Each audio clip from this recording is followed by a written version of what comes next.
ظاہر میں عام سے نظر آنے والے ایران کے خشک پہاڑ دنیا کی نظروں سے چوری، پہاڑوں کے اوپر نہ کوئی فوج، بس عام سی زندگی، لیکن سینکڑوں فٹ گہرائی میں کچھ ایسا بنایا گیا ہے جس نے دنیا کی سپر پاور کی نیندیں حرام کر دی ہیں۔ یہاں صرف بنکر نہیں بلکہ پہاڑوں کے اندر تراشے گئے وہ راستے ہیں جو ہزاروں کلومیٹر تک پھیلے ہوئے ہیں۔ ایسی سرنگیں جہاں درجنوں نہیں بلکہ ممکن ہے کہ سینکڑوں میزائل ہر وقت تیار کھڑی ہیں۔ اور سب سے حیرت انگیز بات، دنیا کا سب سے ایڈوانس سیٹلائٹ بھی ان میں سے بہت کچھ نہیں دیکھ سکتا۔ لیکن سوال یہ پیدا ہوتا ہے کہ اتنی گہرائی میں اتنی بڑی کنسٹرکشن کیسے ممکن ہوئی؟ اور ایران کا یہ دعویٰ ہے کہ دنیا کا سب سے خطرناک بم بھی ان کو کچھ نہیں کہہ سکتا۔ ایران انہیں میزائل سٹیز کہتا ہے۔ آج ہم بات کریں گے ایران کے اس خفیہ شہروں کے بارے میں۔ کیا کوئی واقعہ انڈر گراؤنڈ سٹیز ہیں یا پھر یہ صرف پروپیگنڈا ہے؟ اگر یہ اتنے مضبوط ہیں تو دشمن ان سے اتنا خوفزدہ کیوں ہے؟ اگر یہ اتنی خطرناک ہیں تو پھر ان کا اصل راز کیا ہے؟ ویڈیو کے اینڈ تک آپ جان جائیں گے کہ کچھ ملٹری ایکسپرٹ انہیں 21 سینچری کی سب سے ڈینجرس ملٹری پروجیکٹس میں سے ایک کیوں مانتے ہیں۔ یہاں یہ مانا جاتا ہے کہ میزائل سٹیز کی سب سے بڑی ڈھال زگروس ماؤنٹین ہے۔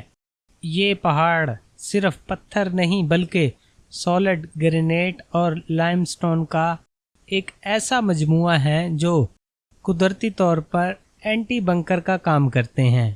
اتنی بڑی ٹنلز بنانے کے لیے ہارڈ راکس ٹنلنگ ٹیکنالوجی کا یوز کیا گیا ہے۔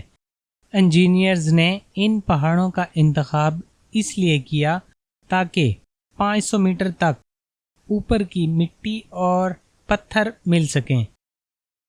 ان ٹنلز کی اونچائی اور چوڑائی اتنی رکھی گئی ہے کہ 20 میٹر لمبے میزائل بھی بآسانی موو کر سکیں۔ لیکن اصلی چیلنج تھا وینٹیلیشن اور ایئر پریشر کا۔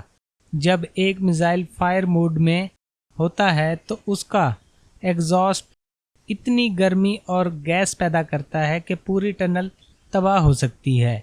اس لیے ان سٹیز میں اسپیشل بلاسٹ ویوز اور ہیٹ چیمبر بنائے گئے ہیں جو گرمی کو لمحوں میں جذب کرتے ہیں۔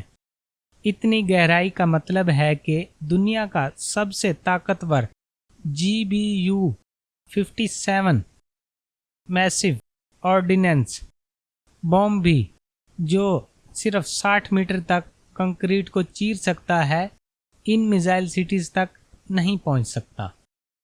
ایران کی یہ میزائل سٹیز صرف لانچرز رکھنے کی جگہ نہیں، پہاڑوں کے اندر ایک پورا لاجسٹک نیٹ ورک ہے۔ یہاں میزائل کے پارٹس الگ الگ آتے ہیں اور زمین کے نیچے ہی اسمبل کیے جاتے ہیں۔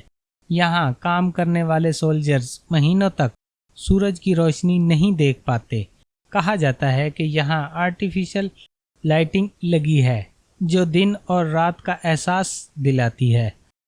دشمن کے لیے سب سے بڑا مسئلہ ڈیٹیکشن ہے۔ ان سٹیز کے دروازے کوموفلیگ کیے گئے ہیں جو بالکل پہاڑ کا حصہ لگتے ہیں۔ جب حملہ کرنا ہوتا ہے تو لانچر باہر نکالتے ہیں، فائر کرتے ہیں اور چند سیکنڈ میں واپس اندر چلا جاتا ہے۔ اسے شوٹ اینڈ اسکاٹ اسٹریٹجی کہتے ہیں۔ دنیا کی ماڈرن سپائی سیٹلائٹ بھی یہ اندازہ نہیں لگا سکتے کہ اگلا اٹیک کس پہاڑ سے ہوگا۔ اور اب میں آپ کو وہ بات بتانے والا ہوں جو اکثر ڈاکومنٹریز میں نہیں بتائی جاتی۔